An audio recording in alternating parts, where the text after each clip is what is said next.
चलिए ठीक है, देखिए तो आज थोड़ा सा अगले कंसेप्ट की तरफ चलेंगे, ठीक है। सिलेबस वाइज ही करेंगे, कोई इश्यू नहीं है, ठीक है। टोटल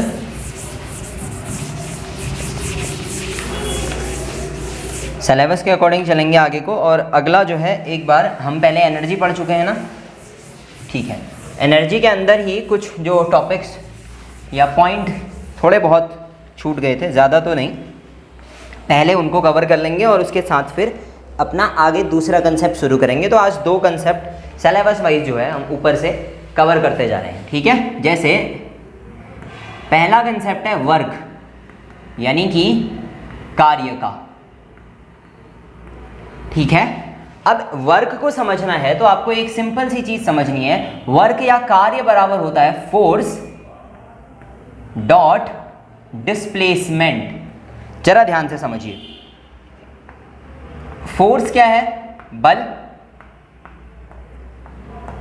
और डिस्प्लेसमेंट का मतलब होता है विस्थापन। ध्यान दीजिएगा, इसका मतलब दूरी नहीं होता है, विस्थापन होता है। डिस्टेंस नहीं होता, डिस्प्लेसमेंट होता है। अब इससे पहले मैं आपको डिस्टेंस और डिस्प्लेसमेंट में अंतर बता चुका हूं, एक बार फिर से देखिए। मान लीजिए आप एक वृत्ताकार पार्क के चारों तरफ गति करते हैं। कंसीडर कीजिए कि आप किसी सर्कुलर गार्डन में मोशन कर रहे हैं, उसके चारों तरफ चलते हैं।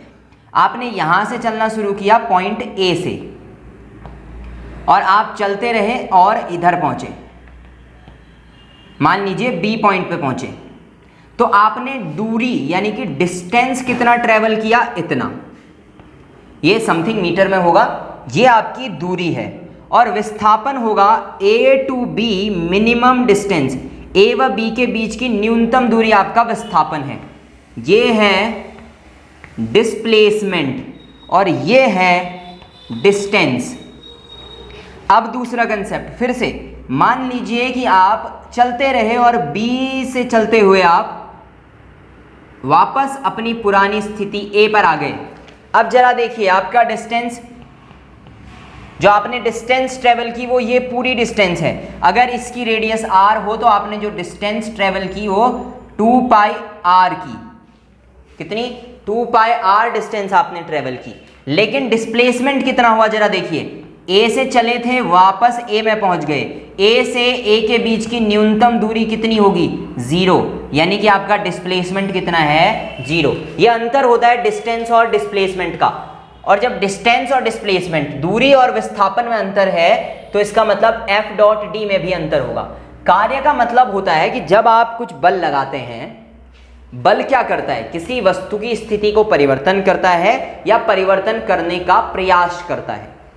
अगर वस्तु की स्थिति में परिवर्तन हो जाए, वस्तु की स्थिति में परिवर्तन हो जाए तो आप कहेंगे कि कार्य हुआ, और अगर वस्तु की स्थिति में परिवर्तन ना हो तो आप कहेंगे कार्य नहीं हुआ।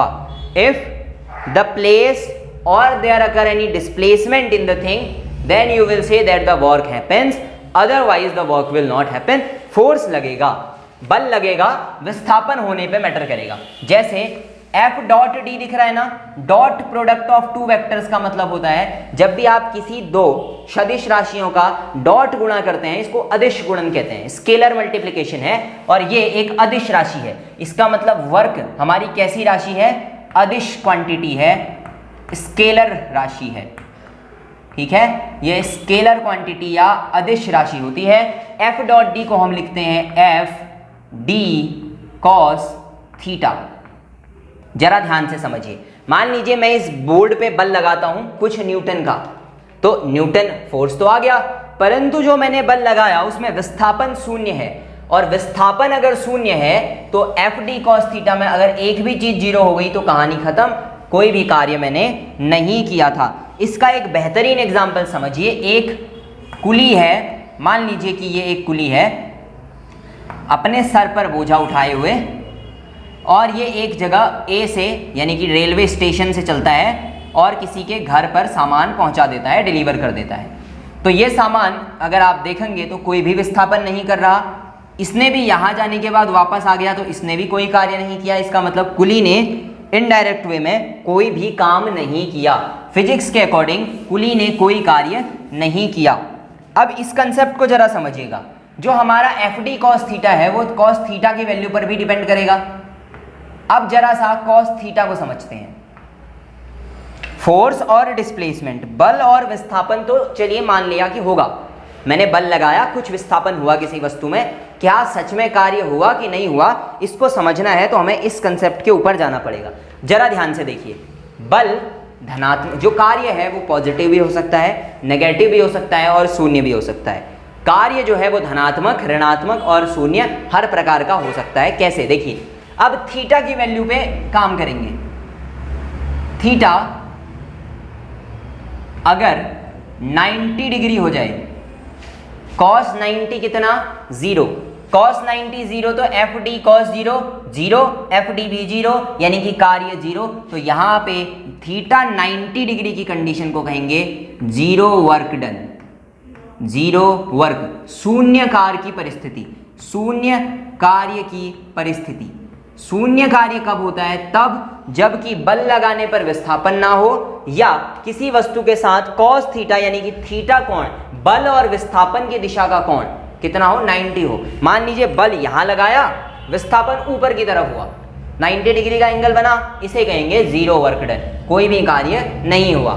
अगर मान लीजिए थीटा जो है ये थीटा आपका 90 डिग्री से बड़ा हो और 180 डिग्री से छोटा हो, 90 डिग्री से बड़ा हो और 180 डिग्री से छोटा हो। जरा ध्यान से समझिएगा, 90 डिग्री से बड़ा और 180 से छोटा, ये आपका कोऑर्डिनेट होता है, एक चतुर्थांक होता है। 90 डिग्री का मतलब ये, 90 डिग्री का मतलब हुआ आपका ये वाला कोण, 180 का मतलब ये वाला कोण। ये है 90, ये है 180 का कोण। 90 से बड़ा, 180 से छोटा। इधर अगर कोई थीटा है तो इसका मतलब इधर इस वाले चतुर्थांश में, इस क्वाड में सारे के सारे ट्रिग्नोमेट्री के फंक्शन या त्रिकोणमितीय अनुपात पॉजिटिव होते हैं। 90 से आगे 180 से कम साइन और कोसेक पॉजिटिव होते हैं। उसके बाद टेन और कॉट, केवल टेन और कॉट पॉजिटिव, बाकी सब नेगेटिव, केवल साइन और कोसेक पॉजिटिव, बाकी सारे नेगेटिव, यानी कि इधर। और अगर इधर चले जाएंगे तो कॉस और सेक पॉजिटिव, बाकी सभी नेगेटिव। तो अगर थीटा इधर है तो कॉस थीटा जो भी होगा नेगेटिव होगा, तो जो वर्क होगा वो कैसा होगा, नेगेटिव वर्क होगा, यानी कि ऋणात्मक कार्य की परिस्थितियां होंगी। और अगर थीटा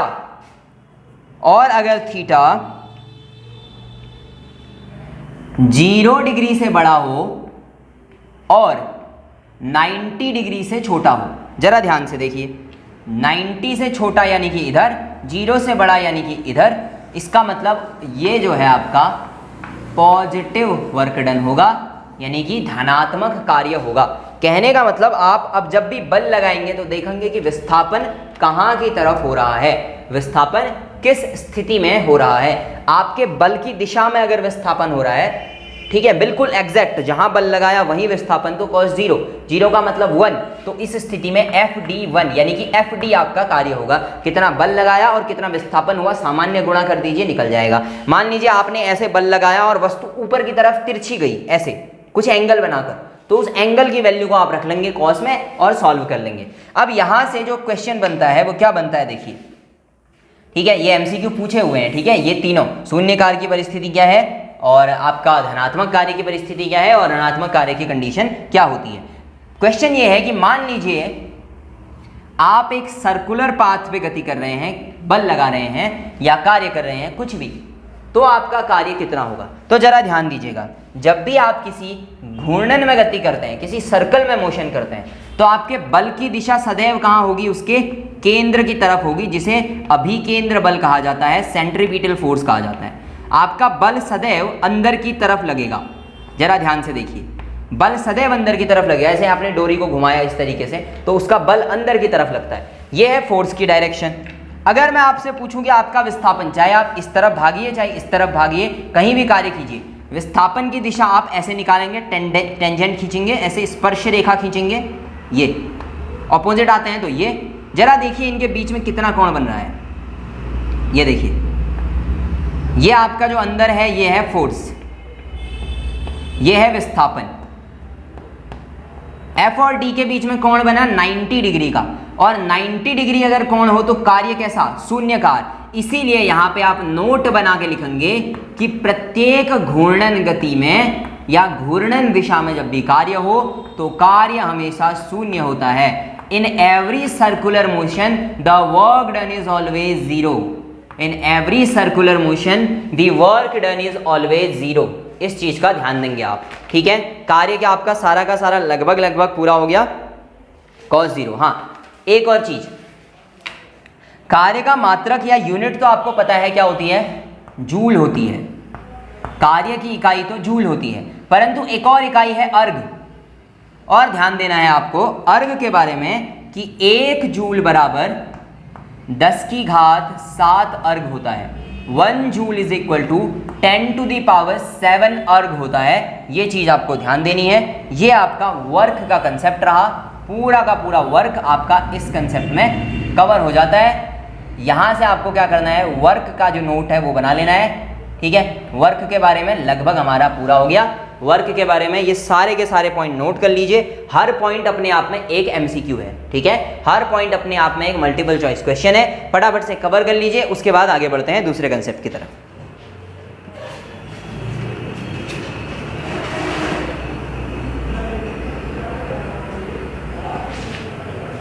चलिए अब थोड़ा सा आगे बढ़ेंगे, थोड़ा सा एक बार पावर देख लेते हैं। वो वैसे ज़्यादा है नहीं, वर्क एनर्जी और पावर होता है। एनर्जी हमने पढ़ी है, काइनेटिक एनर्जी गतिज ऊर्जा, पोटेंशियल एनर्जी स्थितिज ऊर्जा, मास एनर्जी यानी कि द्रव्यमान ऊर्जा आइंस्टीन की। इसके अलावा हमने प्लांक एनर्जी भी पढ़ दी है, तो एनर्जी का कंसेप्ट हमारा क्लियर है। अब हम थोड़ा सा एनर्जी को हटा के किसकी तरफ चलेंगे, अपना पावर की तरफ चलेंगे। ये जो आपने कार्य किया, इस कार्य को करने की क्षमता सबकी अलग अलग होती है। जैसे आपने देखा होगा कुछ लोग बहुत भारी सामान उठा लेते हैं, बहुत सारा काम कर लेते हैं एक दिन में, और बहुत से लोग होते हैं जो काम नहीं कर पाते। ये क्या है, क्षमता है ना। इसे हम कहेंगे पावर,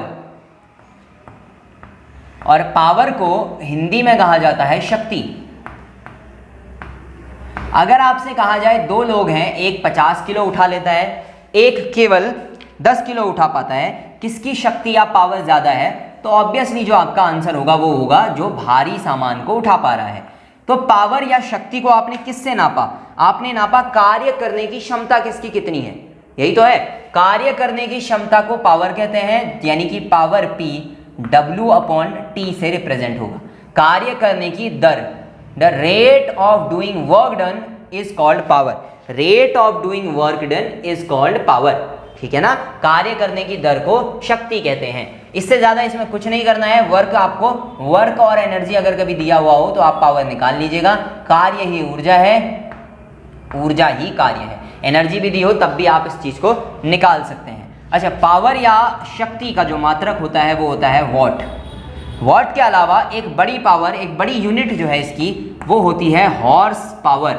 ये आपने सुना होगा, इतने हॉर्स पावर का इंजन, इतने हॉर्स पावर की मोटर। हॉर्स पावर को हिंदी में कहते हैं अश्व शक्ति। ये बहुत सुना होगा आपने कि इतने हॉर्स पावर का इंजन है, इतने हॉर्स पावर की मोटर है ना। ट्रैक्टर्स में, मोटर्स में, ये काफ़ी कॉमन वर्ड है। ये उसकी शक्ति या सामर्थ्य को दिखाता है। तो 1 हॉर्स पावर बराबर कितने वॉट, तो याद रखिएगा 746, 746 वॉट होते हैं 1 हॉर्स पावर में। इस क्वेश्चन को ऐसे याद कर लीजिए, ऐसा ही क्वेश्चन छप जाएगा और अपने आप में अच्छा क्वेश्चन भी है। P = W/T, और साथ में अगर यहां से आप इसका यूनिट निकालना चाहें तो वर्क जो है वो कितना होता है, जूल पर सेकंड। जूल पर सेकंड भी इसका क्या है, आपका मात्रक होता है। तो इसका एक क्वेश्चन, पावर वाले का जो क्वेश्चन आया था वो कुछ ऐसा था, which one of the following is not a unit of power. निम्न में से कौन पावर या शक्ति का मात्रक नहीं है। इसका आंसर उसने कुछ ऐसे दिया था, जूल पर सेकंड, जूल पर सेकंड स्क्वायर, वॉट और हॉर्स पावर। तो जूल पर सेकंड भी है, वॉट भी है, हॉर्स पावर भी है, जूल पर सेकंड स्क्वायर नहीं है। ऐसे क्वेश्चन का थोड़ा ध्यान दीजिएगा। वैसे तो ये क्वेश्चन जनरल साइंस का क्वेश्चन में है नहीं, क्योंकि मात्रक और विमाएं यूनिट एंड मेजरमेंट आपका 11th के सोर्स जो आपका यूनिट 2 है उसमें है, लेकिन ये क्वेश्चन आपने पढ़ने तो है ही, क्योंकि सभी का आना है। तो जनरल साइंस के बाद वाला साइंस भी तो सभी पढ़ेंगे, तो अभी कवर कर लीजिए इसको, ठीक है ना। चलिए ये उतार लीजिए फटाफट से, पावर उतारिए, उसके बाद हम अपना फ्लूइड स्टैटिक्स की तरफ चलेंगे।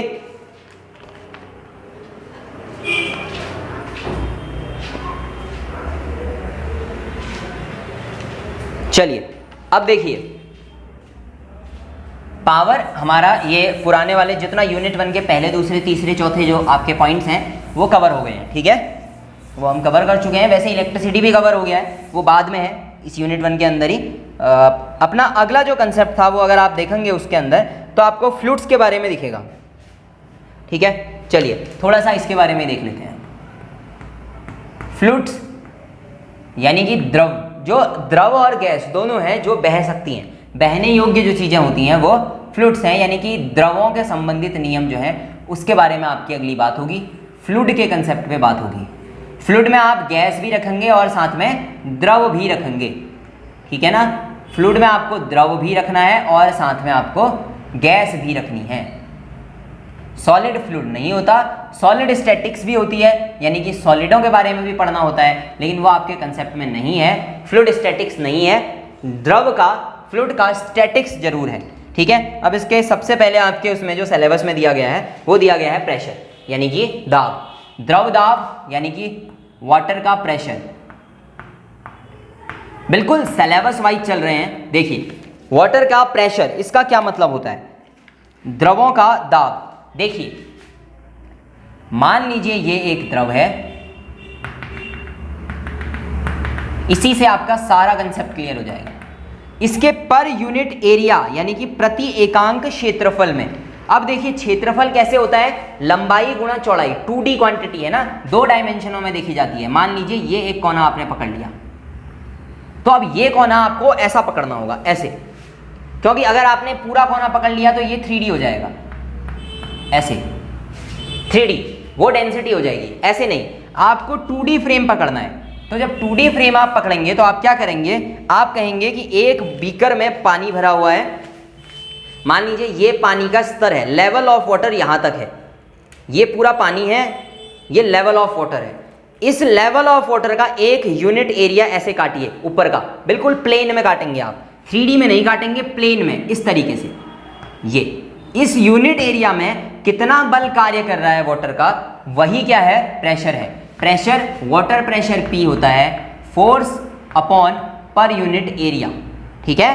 प्रेशर क्या होता है, ये जो दाब लगाएगा वाटर, प्रेशर लगाएगा, वो कितना लगाएगा, जितना वो अपने पर यूनिट एरिया में प्रेशर जनरेट कर पाएगा। आपको पता है कि सॉलिड्स जो हैं उनमें सबसे ज़्यादा प्रेशर है, उसके बाद वाटर में ही प्रेशर है। वाटर के प्रेशर का एग्जाम्पल आप देख लीजिएगा। वैसे बर्नौली की थ्योरम है नहीं आपके उसमें, क्योंकि वो गतिक द्रवों के बारे में आती है, यानी कि काइनेटिक में जब आएगी, द्रव चल रहे होंगे, मोशन ऑफ लिक्विड में आएगी। मोशन ऑफ लिक्विड आपका नहीं है, स्टैटिक ऑफ लिक्विड है। लिक्विड स्टैटिक्स या फ्लूइड स्टैटिक्स है, यानी कि जब द्रव रुका हुआ हो उस समय कौन कौन से कंसेप्ट लगते हैं। लेकिन आप बर्नौली की थ्योरम का उपयोग करके द्रव के प्रेशर की जांच कर सकते हैं। आप अगर थोड़ा सा क्षेत्रफल कम करें, एरिया कम करें, प्रेशर बढ़ जाएगा, वेग बराबर हो जाता है। मतलब पाइप को अगर आप थोड़ा सा आगे से दबाएंगे, क्या बढ़ेगा, प्रेशर बढ़ेगा, ये डिपेंड करेगा एरिया पे, ठीक है ना। बहुत अच्छा कंसेप्ट है। देखिए प्रेशर आपको मिल गया P F/A। अब वैसे इससे आपका जो क्वेश्चन आया था वो क्वेश्चन था एटमॉस्फेरिक प्रेशर के बारे में। एटमॉस्फेरिक प्रेशर जिसको हम ATM लिख देते हैं, सामान्यतया जो एटमॉस्फेरिक प्रेशर है उसे 1 लिखा जाता है ना। अगर आप इसको देखेंगे तो इसका यूनिट क्या बनेगा, न्यूटन पर मीटर स्क्वायर। ये 1.03 इंटू 10⁵ न्यूटन मीटर स्क्वायर होता है। एक एटमॉस्फेयर का मतलब इतना न्यूटन मीटर स्क्वायर होता है, ठीक है। 8 ATM प्रेशर, एक एटमॉस्फेरिक प्रेशर इतना होता है। और ये कहाँ पर होता है, ये ओशन सरफेस पे या सी सरफेस पे होता है। यानी कि धरती के ऊपर हवा ने कितना प्रेशर लगाया, अगर आपको देखना हो तो एक धरती लीजिए, धरती के ऊपर के क्षेत्रफल को एक टुकड़ा काट दीजिए पर यूनिट में आपने मीटर में काटना है। 1 मीटर स्क्वायर का टुकड़ा आपने धरती का लिया और उसमें टेस्ट किया कि हवा कितना प्रेशर लगा रही है, तो हवा इतना प्रेशर लगाएगी 1.03 × 10⁵ न्यूटन पर मीटर स्क्वायर प्रेशर लगाएगी। और ये जो प्रेशर है इसे एक एटमॉस्फेरिक प्रेशर कहा जाता है। अब ये जो एक एटमॉस्फेरिक प्रेशर लगाया गया, ध्यान दीजिएगा, ये जो एक एटमॉस्फेरिक प्रेशर लगाया गया ये हवा द्वारा पृथ्वी की सामान्य सतह यानी कि जो सी लेवल है उस पर लगाया जाता है, और ये पानी द्वारा लगाया जाता है जो ऊपर वाला है, ठीक है ना, न्यूटन पर मीटर स्क्वायर, ठीक है ना। इसके बाद आपका डेंसिटी का कंसेप्ट है। अगला कंसेप्ट जो है वो आपका डेंसिटी का है। ये सिलेबस में इसी तरीके से पॉइंट लिखे हुए हैं, ठीक है ना, ये आपके सिलेबस के ही पॉइंट बता रहा हूं मैं आपको, ऐसे ही लिखे गए हैं। वाटर डेंसिटी, डेंसिटी का मतलब होता है घनत्व, प्रेशर का मतलब होता है दाब। घनत्व को दिखाया जाता है स्पेशली रो से, ये, ठीक है, रो। और रो होता है, घनत्व का मतलब होता है कि आपने अभी तक क्षेत्रफल पढ़ा, अब आप वॉल्यूम पढ़ेंगे। वॉल्यूम मतलब आयतन। वॉल्यूम का मतलब होता है कि जब आप किसी 3D डायग्राम को पकड़ते हैं, मान लीजिए ये आपने ग्लास पकड़ लिया, तो जब भी आप इस ग्लास की बात करेंगे तो आप बात करेंगे किसकी, इसके वॉल्यूम की, इसमें कितना पानी भरेगा। तो जो पानी है वो लंबाई, चौड़ाई और ऊंचाई हर एक तरीके से भरेगा ना, 3D फ्रेम में भरेगा पानी, है कि नहीं है। खाली ऐसे नहीं भरेगा, नीचे भी भरेगा, यानी कि ये लंबाई भी लेगा, चौड़ाई भी लेगा, ऊंचाई भी लेगा। तो जब 3 क्वांटिटीज आ जाए तो वो क्या होता है, वो होता है वॉल्यूम, ठीक है। अब देखिए, मान लीजिए एक बड़ी बाल्टी है, उसका घनत्व आपको निकालना हो, तो आप क्या देखेंगे, कितना द्रव्यमान उस बाल्टी में भरा हुआ है। तो इसको निकालने का सामान्य सा तरीका है, कितना द्रव्यमान यानी कि मास कितने वॉल्यूम में भरा हुआ है, ये वेलोसिटी वाला नहीं है, ठीक है, वॉल्यूम है, उसे ही क्या कहा जाता है, उसकी डेंसिटी या घनत्व कहा जाता है। Mass kilogram, volume metre into metre into metre, लंबाई गुणा चौड़ाई गुणा ऊंचाई, length into width into height, metre into metre into metre, यानी कि मीटर क्यूब, ये इसकी यूनिट होगी। तो रो m/v यानी कि मास अपॉन वॉल्यूम, ठीक है। इससे ज़्यादा इसके बारे में कुछ खास है नहीं आपके उसमें। ध्यान दीजिएगा कि डेंसिटी जो है यही हमें बताती है कि कोई भी चीज़ कितनी कंसंट्रेटेड है। कंसंट्रेशन या सांद्रता के बारे में भी हमें कौन बताता है, किसी भी द्रव की डेंसिटी ही हमें सांद्रता के बारे में बताती है। कोई भी चीज़ ज़्यादा गाढ़ी होगी तो इसका मतलब उसका पर यूनिट वॉल्यूम में ज़्यादा मास घुला हुआ है, उसके प्रति एकांक आयतन में अधिक द्रव्यमान घुला हुआ है। और अगर किसी चीज़ की सांद्रता कम है तो आप कहेंगे कि उसके प्रति इकाई आयतन में द्रव्यमान की मात्रा कम है। सिंपल सा उदाहरण देखिए, मान लीजिए आपको मैंने 2 ग्लासों में पानी दिया, लीटर में पानी भरेंगे ना आप, मीटर क्यूब में पानी भरेंगे आप, आपने पानी भरा और मैंने कहा कि आप इसमें एक में, इस वाले में मान लीजिए 10 चम्मच चीनी डालिए, इसमें 1 चम्मच, कौन ज़्यादा गाढ़ा बनेगा, ये ज़्यादा कंसंट्रेटेड होगा दूसरे के कंपैरिजन में। इसका मतलब इसका कंसंट्रेशन इसके कंसंट्रेशन से ज़्यादा क्यों हुआ, क्योंकि इसका डेंसिटी से ज़्यादा है। यानी कि घनत्व और कंसंट्रेशन एक ही चीज़ है। घनत्व एक फिजिकल क्वांटिटी के रूप में अलग से देखी जाती है, ठीक है ना। चलिए, ठीक है, यहाँ पे डेंसिटी का कंसेप्ट आ गया, ठीक है। अब देखिए, ठीक है, अगला टॉपिक देखिए, आप ही के उसमें है, इसको देख लेते हैं। हाँ चलिए देखिए, तीसरा कंसेप्ट आपका रिलेटिव डेंसिटी का है, अलग से आपके सिलेबस में लिखा हुआ है रिलेटिव डेंसिटी, ठीक है। इसको देखिए, रिलेटिव डेंसिटी, सापेक्ष घनत्व, रिलेटिव डेंसिटी या सापेक्ष घनत्व, सापेक्षिक घनत्व या सापेक्ष घनत्व। इसका मतलब ये होता है दोस्तों कि जब भी आप किसी वस्तु का घनत्व निकालने बैठे, मान लीजिए आप शहद का निकाल रहे हैं, ठीक है, शहद समझते हैं, हनी, शहद का निकाल रहे हों, फिर आपने नींबू पानी का निकालने की सोची, आपने किसी जूस का निकालने की सोची, कोई भी लिक्विड, कोई भी तरल आपने पकड़ा और उसका जब आप घनत्व निकालेंगे तो वो कैसे निकालेंगे, मास पर वॉल्यूम। लेकिन अगर आपसे पूछा जाए कि यार इसका घनत्व पानी के कंपैरिजन में कितना है, रिलेटिव का मतलब होता है किसी के रिस्पेक्ट में, किसी के कंपैरिजन में, किसी के सापेक्ष। मेरे सापेक्ष, तो ऐसे ही रिलेटिव डेंसिटी किसी के सापेक्ष, किसके सापेक्ष, यूनिवर्सल लिक्विड या यूनिवर्सल एक जो अपना सारी जगह मिलने वाला एक विलयन है, विलायक है, वो है पानी, जल के सापेक्ष। लेकिन ध्यान दीजिएगा रिलेटिव वेलोसिटी, रिलेटिव डेंसिटी जो होती है वो होती है डेंसिटी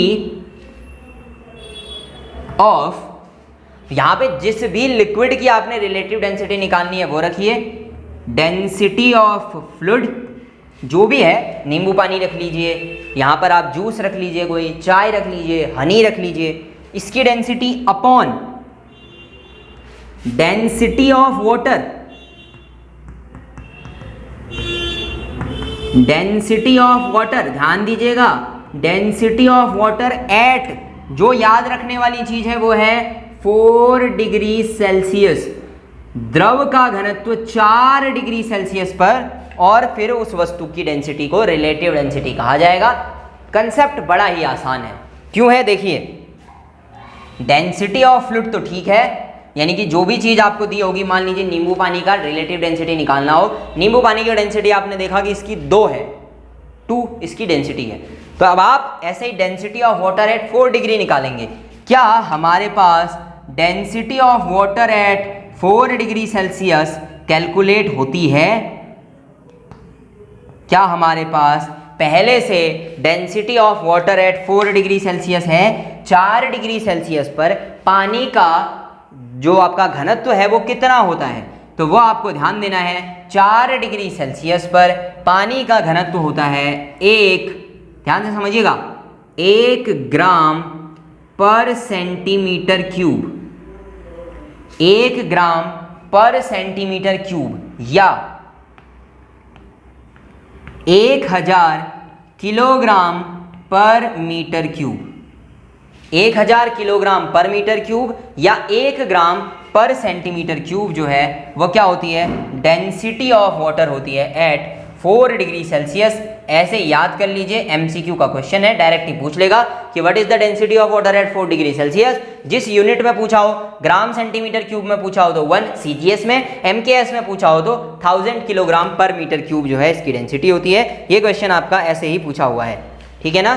चलिए, ये आपका डेंसिटी या रिलेटिव डेंसिटी का कंसेप्ट है। इसके बाद मिक्सचर, इसमें तीसरा कंसेप्ट देखिए आपका मिश्रण का है। तीसरा कंसेप्ट है mixture of liquids, mixture of fluid, द्रवों के मिश्रण के बारे में। अब मान लीजिए कि आपने 2 द्रवों को मिश्रित कर दिया, मिश्रण बनाया। कैसे बनाया जरा देखिए, आपने एक बीकर में 2 द्रव भरे हैं, 2 अलग अलग द्रव, ठीक है। ये मान लीजिए आपने पहला द्रव भरा। अब ये पहला जो द्रव आपने भरा ये कुछ भी हो सकता है। मान लीजिए कि जो आपने पहला द्रव भरा है, ये जो आपने पहला लिक्विड भरा, ये आपका हनी है, शहद है, कंसंट्रेटेड है, बिल्कुल हनी है, ये आपका पहला लिक्विड है। और फिर आपने क्या किया, एक और लिक्विड इसके अंदर भरा, दूसरा लिक्विड, और ये जो दूसरा लिक्विड आपने भरा ये है लेमन वाटर, ये है आपका नींबू पानी, और दोनों को मिला दिया। लेमन वाटर और हनी को आपने आपस में मिला दिया, और जब ये दोनों आपस में मिला दिया आपने, तो आप ध्यान दीजिएगा, क्या हनी की डेंसिटी और लेमन वाटर की डेंसिटी एक जैसी होगी? बिल्कुल नहीं। हनी की डेंसिटी ρ1 है। मान लीजिए आपने हनी m1 ग्राम में मिलाया या m1 किलोग्राम में मिलाया, ठीक है। ये द्रव्यमान है हनी का, ये उसकी डेंसिटी है रो है हनी की डेंसिटी, और m1 है उसका द्रव्यमान। इसी तरह लेमन वाटर की डेंसिटी भी अलग होगी, ρ2 होगी, यानी कि सांद्रता कम होगी लेमन वाटर की, है ना। और दूसरी चीज, मान लीजिए इसका आपने द्रव्यमान भी m2 मिलाया, तो अब आपने जो ये नया मिश्रण बना दिया,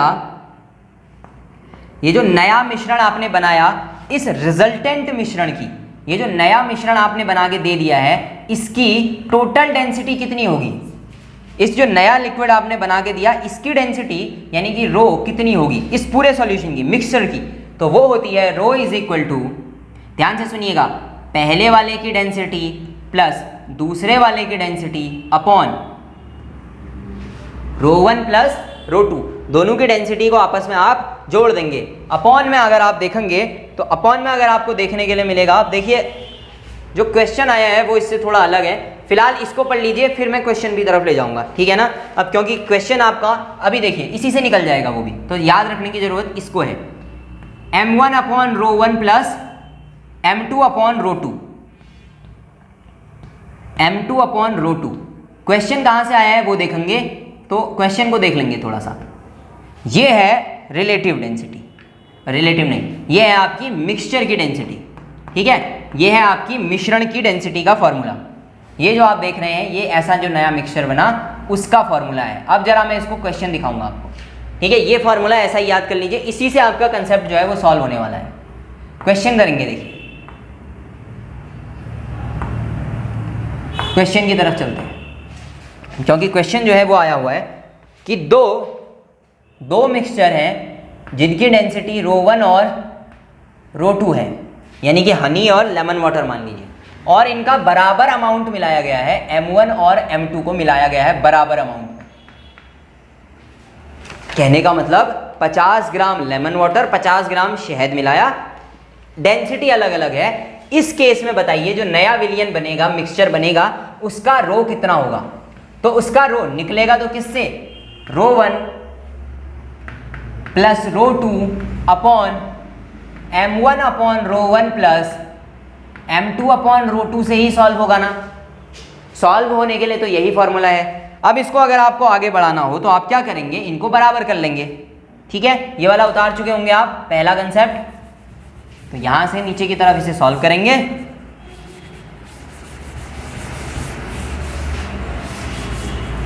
ठीक है, इसे अगर आपको सॉल्व करना हो तो आप क्या लिखेंगे, rho is equal to rho 1 plus rho 2 upon m तो कॉमन ही है, m मान लीजिए उसको, m1 को भी m, m2 को भी m, क्योंकि ये तो बराबर है, m upon rho 1 plus m upon rho 2, ठीक है।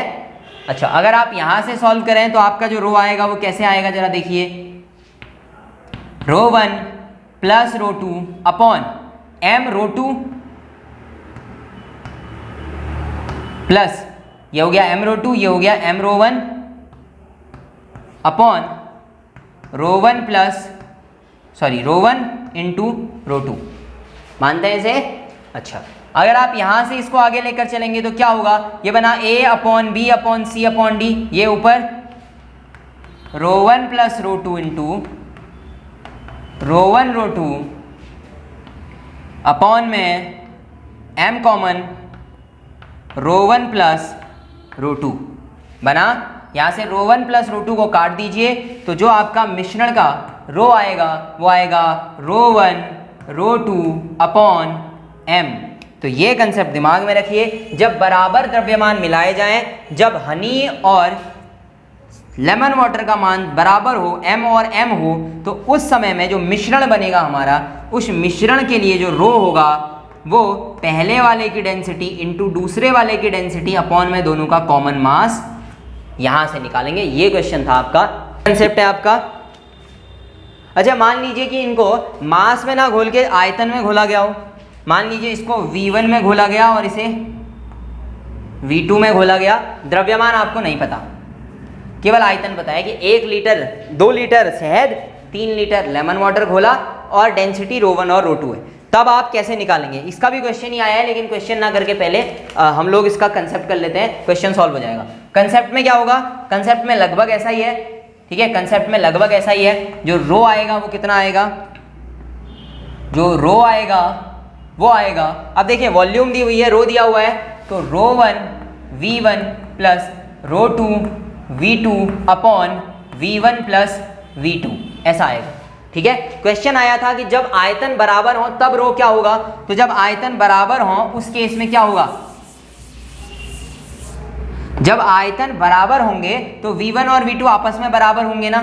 V1 और V2 अगर आपस में बराबर है तो मैं इनको V बोल देता हूं कॉमन, यहां से मैं इसे रो 1V प्लस रो 2V upon V plus V बोल सकता हूं। अगर मैं इसको कॉमन लूँ रो V को तो क्या बनेगा, रो 1 प्लस रो 2 अपॉन में v प्लस वी यानी कि 2v, v से v कैंसिल हो जाएगा, रो 1 प्लस रो 2 अपॉन में 2। यानी कि ऐसा मिश्रण जब आयतन दिया हुआ हो और मास बराबर हो तब अगर रो निकालना हो तो rho is equal to rho 1 plus rho 2 upon 2 होगा।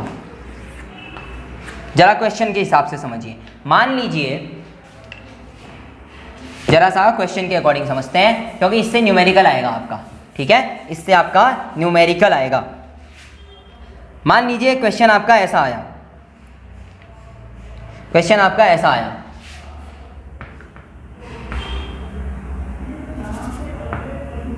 1 किलोग्राम शहद व 1 किलोग्राम लेमन वाटर को मिलाया जाता है। मान लीजिए शहद की डेंसिटी उसने 2 दे दी और लेमन वाटर की डेंसिटी उसने 1.5 दे दी। 1 किलोग्राम शहद व 1 किलोग्राम लेमन वाटर को मिलाया जाता है तो नए उत्पन्न मिश्रण का डेंसिटी या घनत्व कितना होगा। जरा देखिए क्या क्या दिया हुआ है, मास और डेंसिटी। मास और डेंसिटी कॉमन है तो ये फॉर्मूला, ठीक है, तो ये फॉर्मूला लगेगा तो रो 1 इंटू रो 2 अपॉन में कॉमन मास वो कितना है 1। तो अगर इसको सॉल्व करेंगे तो कितना 3.0 जो है वो डेंसिटी हो जाएगी, यानी कि वो थोड़ा सा ज़्यादा गाढ़ा हो जाएगा। चलिए वॉल्यूम में दिया हो तब भी इसी को आंसर से करना है। वॉल्यूम में अगर मान लीजिए दिया हुआ हो, यही चीज़ वॉल्यूम में दी हुई हो 1 लीटर शहद और उतने ही अमाउंट में 1 लीटर में ही क्या मिला दिया, लेमन वाटर मिला दिया। डेंसिटी फिर से मान लीजिए शहद की 2 और लेमन वाटर की 1.5 है, तो बताइए नए मिश्रण का रो कितना होगा। तो इस वाले फॉर्मूले को लगाएंगे, रो 1 प्लस रो 2 अपॉन 2। रो 1 प्लस रो 2 कितना हो गया 2 प्लस 1 यानी कि 3.5 अपॉन में कितना 1 यानी कि 3.5 जो है वो इसकी डेंसिटी हो जाएगी। ये आपका डेंसिटी का कंसेप्ट रहा, यानी कि घनत्व, ठीक है ना। चलिए ये ऊपर वाला जो फॉर्मूला आपको उतारना है उतार लीजिए, फिर अगला कंसेप्ट करेंगे।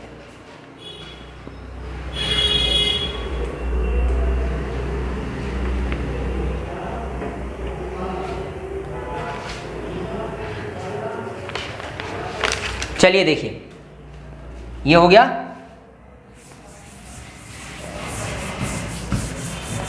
बिल्कुल बिल्कुल ही आसान तरीके से चल रहा है, ठीक है। चलिए इसके बाद आपके सिलेबस में है पास्कल्स लॉ।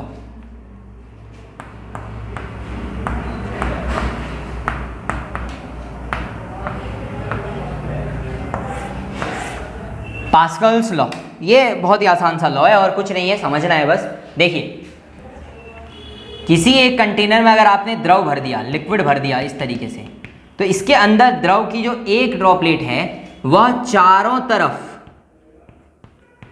प्रेशर लगाएगी, दाब लगाएगी, बल लगाएगी और बिल्कुल बराबर लगाएगी, इक्वल और हर डायरेक्शन में लगाएगी। यही पास्कल ने कहा था। पास्कल ने कहा कि द्रव का हर कण अपने चारों तरफ बराबर और हर दिशा में समान बल लगाएगा। बस इतना ही है पास्कल्स लॉ, ठीक है ना। चलिए ये ऐसे दिमाग में रख लीजिएगा, ज़्यादा कुछ नहीं पढ़ना है, ठीक है इसमें। चलिए अब देखिए जरा पास्कल्स लॉ के बाद अगला जो आपका कंसेप्ट है बुओयंसी, यानी कि आपका बुओयंसी यानी कि उत्प्लावन या उत्प्लावकता का सिद्धांत। उत्प्लावन, बुओयंसी या उत्प्लावन मतलब किसी वस्तु के तैरने से संबंधित चीजें हैं उत्प्लावन या बुओयंसी। इसका मतलब होता है कि जब भी आप किसी वस्तु को द्रव में रखते हैं या पानी में स्पेशली डाल देते हैं और बाकी यहाँ पे कोई भी एक द्रव में, जब भी आप किसी वस्तु को रखेंगे तो द्रव उस वस्तु पर ऊपर की तरफ एक बल लगाएगा।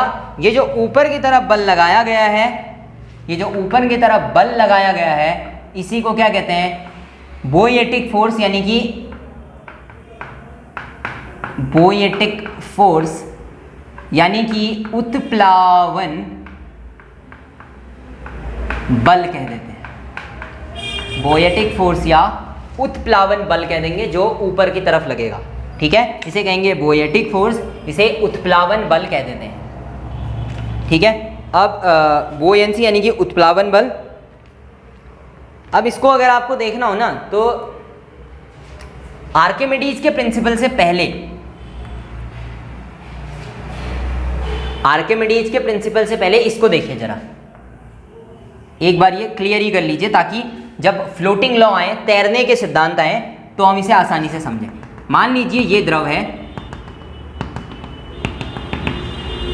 द्रव जो है इसकी डेंसिटी मान लीजिए रो है, इसका घनत्व कितना है, रो है। ठीक है ना, ये याद रख लीजिएगा, दिमाग में रख लीजिए। अब हुआ ये कि आपने इस पर एक वस्तु को रखा, तो ये आपने भी पढ़ा है कि ये वस्तु अब नीचे डूबने का प्रयास करेगी और इसका जो भार है वो इसे नीचे की तरफ ले जाएगा। जो ये भार होता है ये आपने भी पढ़ा है कितना होता है, m इंटू जी होता है। यहां m काम नहीं करेगा, तो यहां m इंटू जी की जगह जो काम करेगा वो होगा वॉल्यूम, डेंसिटी, साथ में एक्सेलरेशन ड्यू टू ग्रेविटी। नीचे की तरफ जो लगा वो v रो जे होगा। तो इसी समय पानी ऊपर की तरफ एक बल भी तो लगाएगा, जिसको हमने क्या बोल दिया था, उत्प्लावन बल बोल दिया था। ये जो उत्प्लावन बल का कंसेप्ट यहां लग रहा है, इसको अगर आप देखेंगे, उत्प्लावन बल, ये जो उत्प्लावन बल लग रहा है, क्या ये बल इसके बराबर होगा या नहीं? ऑब्वियसली फोर्स बैलेंस करके चलते हैं, v रो की जगह में कोई दूसरा जो है वो मान लेते हैं सिग्मा g, क्योंकि अब इसी में अंतर आएगा और इसी के अंतर से बॉडी तैरना शुरू करेगी। तो जितना ऊपर अगर उतना ही नीचे लगेगा तो वस्तु अटक जाएगी, ज़्यादा लगेगा तो ऊपर नीचे होती रहेगी, तैरेगी या डूब जाएगी, इसी पे डिपेंड करता है। नीचे की तरफ वस्तु का भार, ऊपर की तरफ उत्प्लावन बल, ये ध्यान दीजिएगा। ऊपर की तरफ लगने वाला बोएटिक फोर्स है, नीचे की तरफ है वेट, ये ध्यान दीजिएगा। ठीक है, अब आते हैं एक बार पहले आर्किमिडीज प्रिंसिपल की तरफ। आर्किमिडीज प्रिंसिपल या आर्किमिडीज का सिद्धांत, आर्किमिडीज प्रिंसिपल या आर्किमिडीज का सिद्धांत। आर्किमिडीज ने कहा था कि यदि किसी वस्तु को पूर्णतः या आंशिक रूप से द्रव में डुबाया जाए, यानी कि जब भी किसी वस्तु को जब किसी भी चीज को द्रव में पूर्णतः या आंशिक रूप से डुबाया जाए, पूर्णतः या आंशिक मतलब या तो आप पूरा ही उसको क्या कर दीजिए, पानी में डाल दीजिए, डुबा दीजिए, या फिर आधा डुबाइए, आंशिक रूप से डुबाइए। उन दोनों परिस्थितियों में क्या होता है समझिए। जब भी आप पार्शियली या कंप्लीटली किसी चीज को पानी में डाल देते हैं, ठीक है, पानी में डुबा देंगे, तब क्या होगा, इस वस्तु का ओरिजिनल भार यानी कि जो नीचे की तरफ mg लग रहा था उसमें कमी आएगी। किसी भी वस्तु को जब आप पानी में डालें या किसी भी द्रव में डालें तो उसके भार में एक कमी आएगी, उसके वेट में एक डिक्रीज आएगा। अब ये वेट का डिक्रीज जो है ये आभासी होगा, ये केवल एक शूडो कमी होगी, शूडो, ओरिजिनली उसका भार कम नहीं होता। पानी में डालने पर वस्तु हल्की लगने लगती है और ये भार में जो कमी आएगी, इसी समय जैसे ही आप किसी चीज को पानी में डालते हैं तो कुछ पानी अपनी जगह छोड़ देता है, और पानी जब अपनी जगह छोड़ेगा तो वो कुछ पानी हटाया पानी माना जाएगा, हटाया गया जल। जैसे ही आपने मान लीजिए ये कुर्सी पकड़ी और पानी में डाल दी तो कुर्सी हल्की लगने लगेगी, और जितने पानी में कुर्सी गई उतना पानी वो हटा देगी, तो उतने पानी को अलग निकाल लीजिए, और इन दोनों के हटाया गया जल जो है इसका भार ले लीजिए, कितना जल हटाया और इसके भार में कितनी कमी आई, ये बराबर होंगे। यानी कि किसी वस्तु को पूर्णतः या आंशिक रूप से द्रव में डुबाने पर वस्तु के भार में आई कमी वस्तु द्वारा हटाए गए जल के भार के बराबर होती है। यानी कि अगर आप किसी भी वस्तु को एनी गुड और एनीथिंग क्या करते हैं, पानी में डालते हैं, तो क्या होगा, it will replace some water from the main position, the decrease in the weight of that thing will be equal to the weight of the liquid which was displaced from its own place। समझ गए, अपनी जगह से जितना पानी हटाया अगर आप उसको निकाल के तोल लें तो उतना ही वस्तु के भार में आपको कमी भी लगाई देगी। कहने का मतलब मान लीजिए ये कुर्सी 5 किलो की है, पानी में डाल के अगर ये 4 किलो की लगने लगी तो समझ जाइए कि इस कुर्सी ने 1 किलो पानी हटा दिया है, लीटर नहीं 1 किलो पानी हटा दिया है। ये है आर्किमिडीज का प्रिंसिपल, आर्किमिडीज का प्रिंसिपल। अच्छा हाँ, एक और चीज, जो अभी आप पास्कल्स लॉ पढ़ रहे थे वहां से मुझे याद आ रहा है, पास्कल्स के लॉ के सिद्धांत पर हाइड्रोलिक प्रेस कार्य करती है। ध्यान दीजिएगा, हाइड्रोलिक प्रेस का मतलब होता है जो पानी,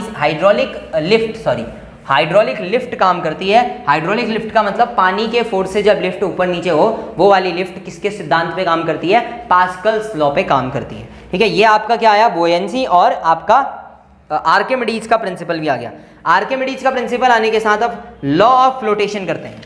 आइए, ये भी आपके सिलेबस में ऐसे ही दिया गया है, तैरने का सिद्धांत या तैरने के नियम। तैरने के नियम लिखिएगा, तैरने के नियम, लॉ ऑफ फ्लोटेशन या लॉ ऑफ फ्लोटिंग। अब एक चीज बड़ी ध्यान से समझिए, सिंपल सी चीज है, दो चीजें हैं, एक तो बोयेटिक फोर्स, दूसरा वस्तु का भार। वस्तु का भार वस्तु को नीचे ला रहा है, बोयेटिक फोर्स वस्तु को ऊपर ले जा रहा है। ठीक है ना, इतना ही है। अब मान लीजिए ये एक वस्तु है, मैंने पानी में डाली है, ऊपर की तरफ क्या लग रहा है? बोयेटिक फोर्स, उत्प्लावन बल, नीचे की तरफ वस्तु का भार, नीचे की तरफ वस्तु का भार। अब इस कंसेप्ट को बहुत ध्यान से समझिए, अगर वस्तु का भार, पहला है, अगर वस्तु का भार बोयेटिक फोर्स से ज्यादा हो, उत्प्लावन बल से ज्यादा हो, वस्तु का भार ज्यादा है, बल कम लग रहा है, तो वस्तु डूब जाएगी, वस्तु डूब जाएगी। दूसरा, मान लीजिए वस्तु का भार बोयेटिक फोर्स के बिल्कुल बराबर हो, एग्जैक्टली इक्वल हो, जितना वस्तु का वेट है उतना ही फोर्स ऊपर की तरफ लग रहा है, तो ऐसी स्थिति में वस्तु पूर्णतः तैरेगी, इट विल कंप्लीटली फ्लोट, पूर्णतः तैरेगी। यहां पे पूरी की पूरी डिसॉल्व, पूरी की पूरी नीचे चली जाएगी। ठीक है ना, डूब जाएगी। थर्ड, मान लीजिए कि वस्तु का भार बोयेटिक फोर्स से कम है, ये कंसेप्ट बड़े ध्यान से समझिएगा, बोयेटिक फोर्स से कम है, बोयेटिक फोर्स के बराबर था तो तैर रही थी, कम है तो क्या हवा में रहेगी? नहीं, कुछ डूबेगी और कुछ तैरेगी, आंशिक रूप से तैरेगी, आंशिक रूप से तैरेगी, आंशिक रूप से तैरेगी। यही है लॉ ऑफ फ्लोटिंग। इसका आप सामान्यतया अपने कॉमन दिमाग से सोचकर भी आंसर लिख सकते हैं। अब जरा एक बार इधर वाले में आइए, एक चीज देखिए जरा, यहां पे किसी भी वस्तु को तैरने में उसके तीन फैक्टर, एक तो जी जो कि कांस्टेंट है, इसमें आप परिवर्तन नहीं कर सकते, दो चीजें मुख्य होती हैं, पहला आयतन और दूसरा उसकी डेंसिटी। तो अगर आप ध्यान से देखेंगे ना, डेंसिटी मास डिपेंडेंट फंक्शन है ना, rho is equal to M upon V. अगर हम मास को घटा दें और v को बढ़ा दें, द्रव्यमान घटाएं और रो बढ़ाएं, तो ये v बढ़ाएं तो क्या होगा? रो बढ़ेगा, और जब रो बढ़ेगा, ये वाला रो मान लीजिए बढ़ रहा है, डेंसिटी ऑफ वाटर बढ़ा दी हमने, तो क्या होगा? ये रो वस्तु को नीचे खींचेगा और ये डूब जाएगी। परंतु मान लीजिए ये सिग्मा बढ़ाया जाए, तब वस्तु तैरने लगेगी। फ्लोटिंग फोर्स बढ़ाना है, कैसे बढ़ाया जाए? यही डिपेंड करता है, जब हम नाव बनाते हैं, शिप्स बनाते हैं, तो क्या करते हैं? ऐसी नाव बनाते हैं, सरफेस एरिया बढ़ाते हैं, वॉल्यूम बढ़ा रहे हैं, इसमें जम के पानी भरा जा सकता है, वॉल्यूम बहुत ज़्यादा है इसका, परंतु मास कम है, हल्की चीज़ों का बनाया, बढ़ाने के लिए बड़ा बनाया, जिसके पास क्या है? बहुत स्पेस है, वॉल्यूम बहुत है, मास कम है, रो कम कर दिया, और रो कम कर दिया तो वस्तु तैरने लगेगी। तैरने के सिद्धांत में इतना ही दिमाग लगाना था, यही दिमाग लगाया और नाव अपनी काम कर गई। ठीक है ना, तो ये है law of floating. Law of floating के बाद आपका लॉ ऑफ फ्लोटेशन आ गया और वस्तु के डूबने के बारे में बात हो गई। इतना ही है आपका law of flotation, law of floating. यहाँ पे लगभग आपका जो बोयेंसी है, उत्प्लावन बल है, ये खत्म हो गया और इसके जितने भी कंसेप्ट थे वो भी खत्म हो गए। उतार लीजिए।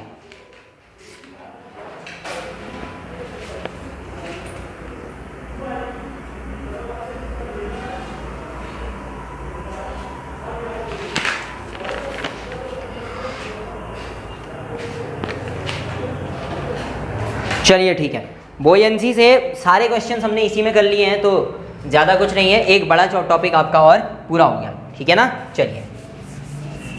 Law of floating buoyancy. सारे क्वेश्चंस इसी से फंसेंगे, याद करके चलिएगा। रो का क्वेश्चन आए चाहे डेंसिटी का आए, कोई भी पूछे अब आपसे, आप उसको सॉल्व करने में सक्षम है, ठीक है, एबल है, आराम से कर लेंगे क्वेश्चन, बिल्कुल कोई समस्या नहीं होने वाली है। चलिए ये तो रही छोटी मोटी बातें, अब एक नया कंसेप्ट आपका शुरू करते हैं। साउंड यानी कि ध्वनि, साउंड यानी कि ध्वनि, ठीक है, ध्वनि के बारे में बात करते हैं। ध्वनि से पहले जो आपको पता होना चाहिए वो पता होना चाहिए वेव। वेव को कहा जाता है तरंग, वेव को कहा जाता है तरंग। अच्छा सुनिए, अभी लैब असिस्टेंट वाली कुछ किताबें आई हुई हैं, ठीक है, अगर कोई ले रहा है वो किताबें तो ठीक है, अच्छी बात है। वो किताबें जरा देखिएगा कि उसमें कंसेप्चुअल क्लियरिटी के साथ साथ एमसीक्यू हो, तभी वो किताब लीजिएगा, ठीक है। एक एक चैप्टर के कंसेप्चुअल्स, जितने भी कंसेप्ट जैसे मैं पढ़ा रहा हूँ वैसे ही कंसेप्ट दिए हुए हों, और तब जा करके बाद में फिर एमसीक्यू भी दिए गए हों। ऐसे देखिएगा और ध्यान से देखिएगा कि कहीं वो एक्स्ट्रा मतलब बिल्कुल बेसिक के क्वेश्चंस हैं या ठीक ठाक क्वेश्चन है, क्योंकि लैब असिस्टेंट आपको 11th और 12th लेवल की साइंस पूछेगा। हम तो जर्नल पढ़ रहे हैं तो बहुत बेसिक नॉलेज है, जब आप थोड़ा आगे जाएंगे ना तो फिर आपको मैं बड़े फॉर्मूले, बड़ी डेरिवेशंस को बिल्कुल शॉर्ट में याद करने वाले तरीके से ही बताने वाला हूँ। तो आपको बड़े बड़े क्वेश्चंस भी करने हैं, वो भी करने पड़ेंगे। बुक्स में देखिएगा, अगर वो है तभी बुक लीजिएगा, वरना बुकें बहुत अच्छी हैं लेकिन नई आई हुई हैं, बिल्कुल नई पब्लिकेशन की हैं। कोई भी बुक अगर आप लेते हैं तो इस चीज़ का ध्यान देना, ठीक है। वेव की बात करते हैं। सबसे पहले तरंगें हमारे पास दो तरीके की होती हैं। तरंगें या वेव्स दो प्रकार की होती हैं। एक होती हैं मैकेनिकल वेव्स, जिसको हम यांत्रिक तरंगें कहते हैं, और एक होती हैं हमारी इलेक्ट्रोमैग्नेटिक वेव्स। इलेक्ट्रोमैग्नेटिक वेव्स जिनको वैद्युत चुंबकीय तरंगें कहा जाता है, वैद्युत चुंबकीय तरंगें कहा जाता है। अब जरा ध्यान से समझिए, इलेक्ट्रोमैग्नेटिक वेव्स और मैकेनिकल वेव्स, इनसे पहले वेव्स को समझिए। वेव्स क्या होती हैं? पानी में कभी पत्थर मारेंगे तो उसमें तरंगें बनेंगी, वही वेव्स है, मान के चलिए, बहुत ज़्यादा नहीं जाना है। अब देखिए इलेक्ट्रोमैग्नेटिक वेव्स में तो अपने पास बहुत सारी हैं। Ultraviolet waves, X rays, X किरणें, ठीक है, गामा किरणें, ठीक है, एक्स रेज, गामा किरणें, यूवी है, इंफ्रारेड है, रेडियो वेव्स हैं, ये सब क्या है? वैद्युत चुंबकीय तरंगें। वैद्युत चुंबकीय तरंगों में electricity as well as magnetic field, यानी कि विद्युत और चुंबकीय क्षेत्र, दोनों क्षेत्र गति करते हैं, उसे हम इलेक्ट्रोमैग्नेटिक वेव कहते हैं। इलेक्ट्रोमैग्नेटिक वेव की पहचान ये होती है कि इन्हें प्रोपेगेट करने के लिए, आगे बढ़ने के लिए माध्यम नहीं चाहिए होता, मीडियम की आवश्यकता नहीं होती, no need of any medium. परंतु मैकेनिकल वेव्स या यांत्रिक वेव को मीडियम की आवश्यकता होती है, यानी कि मीडियम यानी कि माध्यम की आवश्यकता होती है। माध्यम बहुत ही आवश्यक है, और अगर माध्यम आवश्यक है, माध्यम कंपलसरी है, तो इसका मतलब वैद्युत चुंबकीय तरंगें निर्वात में चल सकती हैं, परंतु यांत्रिक तरंगें निर्वात में नहीं चल सकती। निर्वात का मतलब है वैक्यूम में, वैक्यूम में नहीं चल सकती, परंतु आप मैकेनिकल की तरफ जाएंगे तो यहाँ ये निर्वात में नहीं चल पाएंगी, क्योंकि मीडियम की आवश्यकता है, जबकि यहाँ निर्वात में चल सकती हैं, ठीक है। वैद्युत चुंबकीय तरंगें निर्वात में चल सकती हैं, परंतु यांत्रिक तरंगें निर्वात में नहीं चल सकती। अब अगर आप यांत्रिक तरंगों को देखेंगे तो यांत्रिक तरंगों के भी हमारे पास दो प्रकार हैं। यांत्रिक तरंगों के कितने प्रकार हैं? तो यांत्रिक तरंगों के भी हमारे पास दो प्रकार हैं। जरा ध्यान से समझिए, ये दोनों में आपने पहले पढ़ी भी होंगी। एक आपको अगर देखने के लिए मिलेगी ट्रांसवर्स वेव, एक आपको मिलेगी ट्रांसवर्स वेव, ठीक है। ट्रांसवर्स जो है इसको कहते हैं अनुप्रस्थ, अनुप्रस्थ तरंगें। ट्रांसवर्स को कहा जाता है अनुप्रस्थ तरंगें, ठीक है। ट्रांसवर्स को कह देते हैं अनुप्रस्थ और अनुदैर्ध्य, ठीक है, जो लॉन्गिट्यूडनल होती हैं लॉन्गिट्यूडनल वेव्स को कहा जाता है अनुदैर्ध्य तरंगें। इन्हें कहा जाता है अनुदैर्ध्य तरंगें। ट्रांसवर्स अनुप्रस्थ और लॉन्गिट्यूडनल अनुदैर्ध्य, ठीक है ना। चलिए, अब इन दोनों तरंगों को आपने पढ़ा होगा जब आप बेसिकली अपना पहले पढ़ रहे थे 9th 10th के आसपास, तो ये दोनों तरंगें आपने पढ़ी होंगी। कैसे? देखिए, जो आपकी अनुदैर्ध्य तरंगें होती हैं, जो आपकी अनुदैर्ध्य तरंगें होती हैं वो कुछ ऐसी होती हैं, इस तरीके से चलती हैं और अब ये क्लोज आने लगेंगी, फिर दूर, फिर क्लोज, फिर दूर, इस तरीके से। और जो आपकी ट्रांसवर्स हैं, अनुप्रस्थ तरंगें हैं, वो इस दिशा में अगर गति कर रही हैं तो ये ऐसे चलेंगी,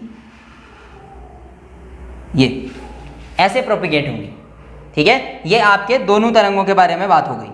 जैसे इन दोनों में कुछ पॉइंट आपको यहीं पे याद कर लेने हैं। ये जो ऊपर का पॉइंट आप देख रहे हैं इसको क्रेस्ट कह देते हैं और इसको ट्रफ, क्रस्ट और ट्रफ इसमें चलेगी, ठीक है। यहां पे अगर आप देखेंगे ये क्या हो रहा है, कंप्रेशन हो रहा है, ठीक है। हाँ, इसको कहा जाता है क्रेस्ट और ट्रफ को, क्रेस्ट और ट्रफ को श्रृंग और गर्त, इसको कहते हैं श्रृंग, इसको कह देते हैं गर्त। क्रेस्ट और ट्रफ, श्रृंग और गर्त, ठीक है ना। हाँ, ये है कंप्रेशन और रेयरफ्रैक्शन। ये जो दूर दूर हैं ये रेयरफ्रैक्शन है, कंप्रेशन और रेयरफ्रैक्शन है। कंप्रेशन यानी कि संपीड़न और रेयरफ्रैक्शन यानी कि विरलन। संपीड़न और विरलन के माध्यम से ये गति करेंगे। ये इनके आगे बढ़ने के तरीके हैं और कुछ नहीं है, मोशन करने का तरीका है कि कैसे आगे जाने वाली हैं तरंगें, प्रोपगेट करने वाली हैं। अब अगर आपसे पूछूं कि साउंड वेव्स क्या होती हैं, तो आप कहेंगे सर साउंड वेव मैकेनिकल होती हैं। एक चीज, साउंड वेव क्या होती हैं, मैकेनिकल वेव्स होती हैं। पहली चीज, मैकेनिकल में ट्रांसवर्स की लॉन्गिट्यूड, तो आप कहेंगे सर लॉन्गिट्यूडनल होती हैं। कैसी होती हैं, लॉन्गिट्यूडनल होती हैं। लॉन्गिट्यूडनल का मतलब ये विरलन और संपीड़नों के माध्यम से आगे बढ़ेंगी, विरलनों और संपीड़नों के माध्यम से आगे बढ़ेंगी। ये दोनों ठीक है। ट्रांसवर्स इसका एग्जाम्पल नहीं होता। अनुदैर्ध्य होती हैं, साउंड तरंगें अनुदैर्ध्य होती हैं, ध्वनि तरंगें अनुदैर्ध्य तरंगें होती हैं। बहुत बार क्वेश्चन ऐसा ही पूछा गया है। और ये कंप्रेशन और रेयरफ्रैक्शन, संपीड़न और विरलन के माध्यम से गति करती हैं, ठीक है ना। ये आपका साउंड वेव के अंदर एक बड़ा कंसेप्ट तो ये हो गया आपका। अच्छा, लॉन्गिट्यूडनल हो गई, मैकेनिज्म हो गया। अब सुनिए, अब कुछ बेसिक डेफिनेशन आई हैं एक एक से, तो उसी हिसाब से हम आगे बढ़ते जाएंगे। पहला है एम्पलीट्यूड यानी कि आयाम।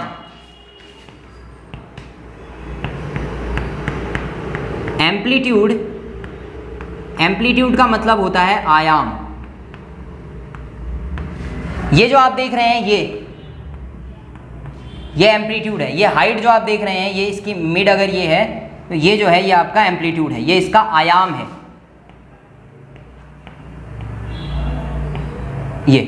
ये जो एम्पलीट्यूड है या जितना ये इसी हाइट आप इस तरफ की देख रहे हैं, ये इसका आयाम है। इसका सामान्य सा मतलब होता है कि कितना एरिया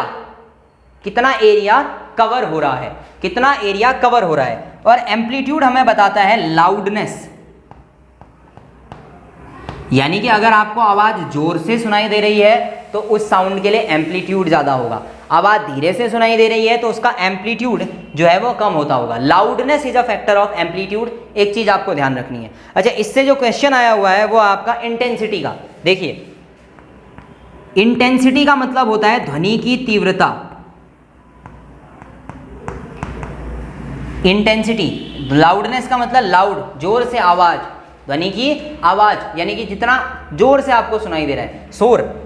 इंटेंसिटी का मतलब होता है, जो इंटेंसिटी है इसका मतलब है कि आपको आवाज कहाँ तक सुनाई देगी, कितनी तेज आवाज सुनाई देगी, है ना। तेज मतलब ये नहीं कि कर्कश, पतली और मोटी आवाज नहीं, तेज आवाज, जिसको आप लाउडर वॉइस कहते हैं ना, उसी के रिस्पेक्ट में इंटेंसिटी, ध्वनि की तीव्रता कितनी है, कहाँ तक पहुँच सकती है। जब भी आवाज़ लगाई जाती है तो इंटेंसिटी ज़्यादा होने वाले आदमी से लगवाई जाएगी। Intensity is a factor of amplitude alpha square, amplitude के स्क्वायर पर डिपेंड करेगा वो, ठीक है। ये दो चीज़ें आपकी एम्पलीट्यूड से निकल के आई। साउंड में एम्पलीट्यूड के बाद आपके उसमें है टाइम पीरियड यानी कि आवर्तकाल, टाइम पीरियड यानी कि आवर्तकाल।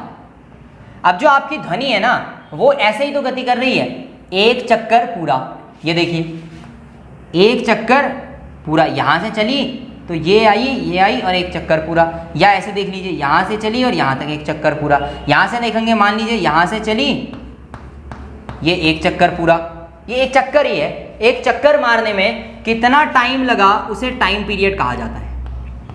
एक चक्कर लगाने में कितना टाइम लगा उसे टाइम पीरियड कहा जाता है, ठीक है ना, उसे टाइम पीरियड या आवर्तकाल कहा जाता है।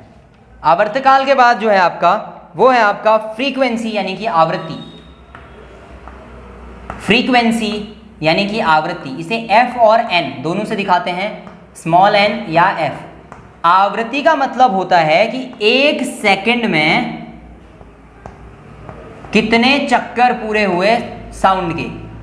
चक्कर का मतलब जो अभी मैंने आपको बताया है ना, कितने टाइम उसने रिपीट किया खुद को एक सेकंड में, उसे उसकी आवृत्ति कहेंगे। और ध्यान दीजिएगा कि आवृत्ति का डिपेंडेंट फैक्टर पिच होता है, पिच डिपेंड करती है आवृत्ति पर। पिच का मतलब ध्वनि की कर्कश, जो ध्वनि है ना, बिल्कुल पतली सी आवाज आ रही है कि मोटी सी आ रही है, ये डिपेंड करेगा आवृत्ति पर। यानी कि आवृत्ति किसकी ज़्यादा है वो आप उसकी पिच से बता पाएंगे, उसकी पिच को सुन करके आप बता पाएंगे। इसके बाद है आपका वेवलेंथ यानी कि तरंग दैर्ध्य, वेवलेंथ। वेवलेंथ होता है कि एक जो चक्कर मारा कितनी दूरी तय की एक सेकंड में, ये मान लीजिए, या एक चक्कर में कितनी दूरी इसने तय की है, एक चक्कर में ये कितनी दूरी तय की, ये यहाँ से यहाँ तक की भी दूरी ले लीजिए, ये दूरी या डिस्टेंस ही क्या है, वेवलेंथ है, जिसको लैम्डा से दिखाया जाता है, ठीक है ना, ये लैम्डा में दिखाया जाता है। तो कोई भी एक कंपन ले लीजिए, उसमें कितना डिस्टेंस ट्रेवल हुआ वो आपका क्या होगा, लैम्डा हो जाएगा, वेवलेंथ हो जाएगा। वेवलेंथ के बराबर चाल, ध्वनि की चाल, वेव वेलोसिटी, वेव वेलोसिटी या ध्वनि की चाल। ये जो ध्वनि की चाल है इसका मतलब हुआ कि ये ध्वनि कितनी स्पीड से आगे बढ़ रही है, ध्वनि जब चलेगी तो वो कितनी स्पीड से आगे चलेगी, ये है। अब इस ध्वनि कितनी स्पीड से चलेगी ये डिपेंड करेगा वो कितनी दूरी तरी और कितनी आवृत्ति के साथ चली। तो velocity v is equal to होता है ध्वनि की आवृत्ति गुणा उसका जो वेवलेंथ है, जो तरंग दैर्ध्य है, यानी कि v is equal to n lambda, ये ध्वनि की चाल होती है। ये ध्वनि से रिलेटेड कुछ आपके महत्वपूर्ण जो फैक्ट है वो हो गए, ठीक है ना। चलिए इसके बाद, अच्छा अगर मैं आपसे पूछूं कि ध्वनि की चाल होती कितनी है तो आप कहेंगे सर 340 मीटर पर सेकंड। बहुत जगह आपको 332 या 38 भी मिलेगा, कोई इशू नहीं है, 340 मीटर पर सेकंड कर लीजिए ध्वनि की चाल। अच्छा अगर ध्वनि की चाल ये है तो ध्वनि की चाल यानी कि ध्वनि किस स्पीड से चल रही है, वेव स्पीड, ध्वनि की स्पीड किस पर डिपेंड करती है, साउंड स्पीड डेंसिटी का फैक्टर होती है, डेंसिटी पर डिपेंड करती है, घनत्व पर डिपेंड करती है। तो यहां से एक क्वेश्चन सबसे महत्वपूर्ण है, बिल्कुल याद करके चलिए। ध्वनि की चाल सबसे अधिक सॉलिड यानी कि ठोस में होती है, उसके बाद द्रव में होती है यानी कि लिक्विड्स में, और सबसे कम ध्वनि की चाल गैसेस में होती है। डेंसिटी ज़्यादा, स्पीड ज़्यादा, ध्वनि की चाल सबसे ज़्यादा सॉलिड में, देन द्रवों में, देन गैस में, और ध्वनि की चाल निर्वात में यानी कि वैक्यूम में कितनी होती है, 0 होती है। ध्वनि की चाल निर्वात में, वैक्यूम में 0 होती है। ध्वनि की चाल निर्वात में, वैक्यूम में 0 होती है क्योंकि वहाँ मीडियम नहीं है। अगर आपसे कोई पूछे कि बारिश के दिनों में आवाज़ ज़्यादा बेहतर क्यों सुनाई दे, तो आप कहेंगे बाहर के वातावरण में नमी बढ़ गई है, ये जो वाटर है इसका लेवल बढ़ गया है, वाटर में गैस से ज़्यादा ध्वनि की चाल होती है, इसीलिए ज़्यादा अच्छे से सुनाई देती है, ज़्यादा जल्दी सुनाई देती है, ठीक है ना। चलिए इसके बाद sound navigation and ranging, sound navigation and ranging, sound navigation and ranging sonar, sound navigation and ranging sonar, ठीक है, इसको थोड़ा सा देख लेते हैं, ये हटा देता हूँ मैं यहाँ से, ठीक है, ये उतार लीजिए फटाफट से, ये उतार लीजिए ताकि मैं इसको हटा के सोनार की तरफ चलूँ।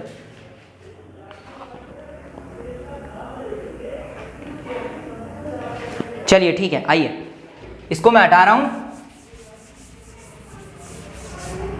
ठीक है। यहां से सोनार, नाम सुना है आपने सोनार का, साउंड नेविगेशन एंड रेंजिंग कहते हैं इसे, sound navigation and ranging. Sound navigation and ranging या सोनार का मतलब होता है, जो आपने पनडुब्बियां वगैरह देखी होंगी उनमें बड़ा यूज होता है उसको देखने के लिए। ये मान लीजिए सी सरफेस है, समुद्र की सतह, यहाँ पर एक अगर नाव चल रही है तो वो क्या करेगी, सोनार को नीचे भेजेगी। सोनार यानी कि साउंड की नेविगेशन जो है वो साउंड को नीचे भेजेगी, ध्वनि तरंगों को नीचे भेजेगी।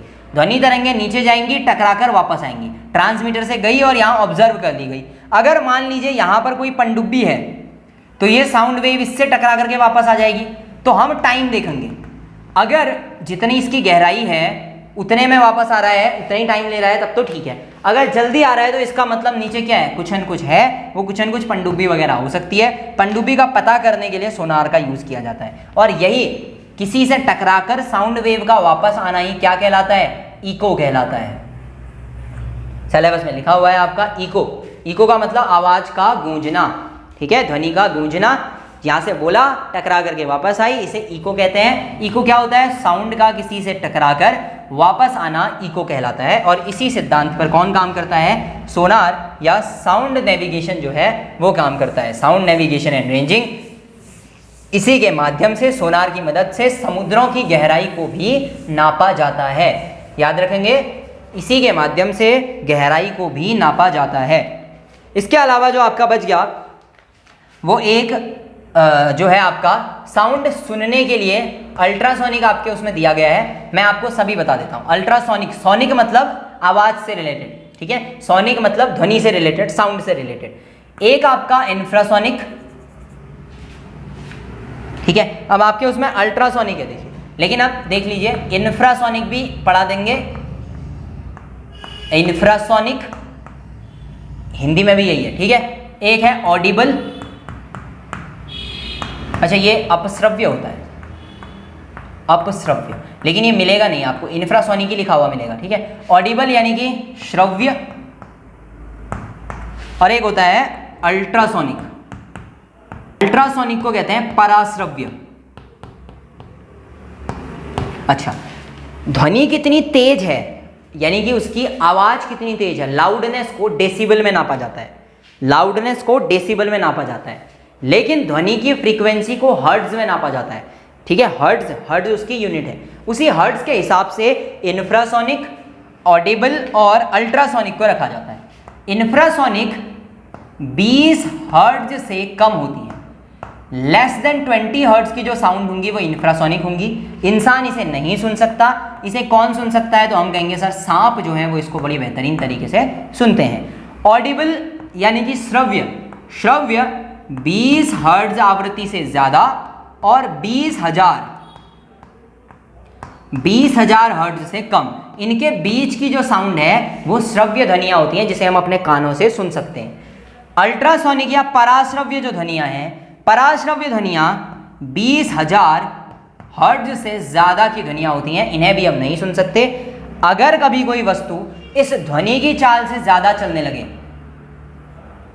340 मीटर पर सेकंड से तेज कोई निकल जाए, तो सोचिए क्या होगा। मान लीजिए ये रॉकेट है, ये 340 से ज्यादा स्पीड से भाग रहा है, इसने कुछ ध्वनि छोड़ी होगी अपने पीछे, आवाज, और जब तक कि ये आवाज आगे बढ़ती, ये उसको क्रॉस करके आगे निकल गया, ध्वनि को क्रॉस करके आगे, तो पीछे क्या होगा, एक बूम बना पैदा होगा, सुपरसोनिक बूम। तो जब भी आप देखते हैं कि कोई फाइटर जेट या एरोप्लेन बहुत तेज स्पीड से जाए, तो उसके पीछे एक सुपरसोनिक बूम सुनाई देती है, एक बहुत बड़ी आवाज, धमाके की जैसी आवाज होती है, उसको सुपरसोनिक बूम कहते हैं। और ये सुपरसोनिक या अल्ट्रासोनिक, या एक तरीके से आप कहेंगे सुपरसोनिक प्लेन्स जो होते हैं, रॉकेट्स जो होते हैं, क्रूज मिसाइल्स जो होती हैं, वो सब इस स्पीड से, ज़्यादा स्पीड से या ज़्यादा तेजी से चलती हैं, साउंड या ध्वनि को अपने पीछे छोड़ करके ध्वनि को क्रॉस कर जाती हैं, इसे सुपरसोनिक कहेंगे। यहाँ पे आपका ध्वनि वाला जो है वो टोटल कंसेप्ट भी कवर हो गया, इसमें कुछ नहीं बचता। और यहाँ पे आपका साउंड कवर हो गया, साउंड के साथ में आपने जो है एनर्जी, वर्क, एनर्जी, पावर, ये कंसेप्ट भी पूरा कर लिया, फ्लोटिंग बॉडी का कंसेप्ट भी हो गया। सारे इफेक्ट्स को विद कंसेप्चुअल क्लियरिटी एमसीक्यू मान के चलिए, ऐसा ही उतार लीजिएगा, ठीक है। चलिए होप सो पसंद आई होगी वीडियो, चलिए अगली वीडियो में मिलेंगे।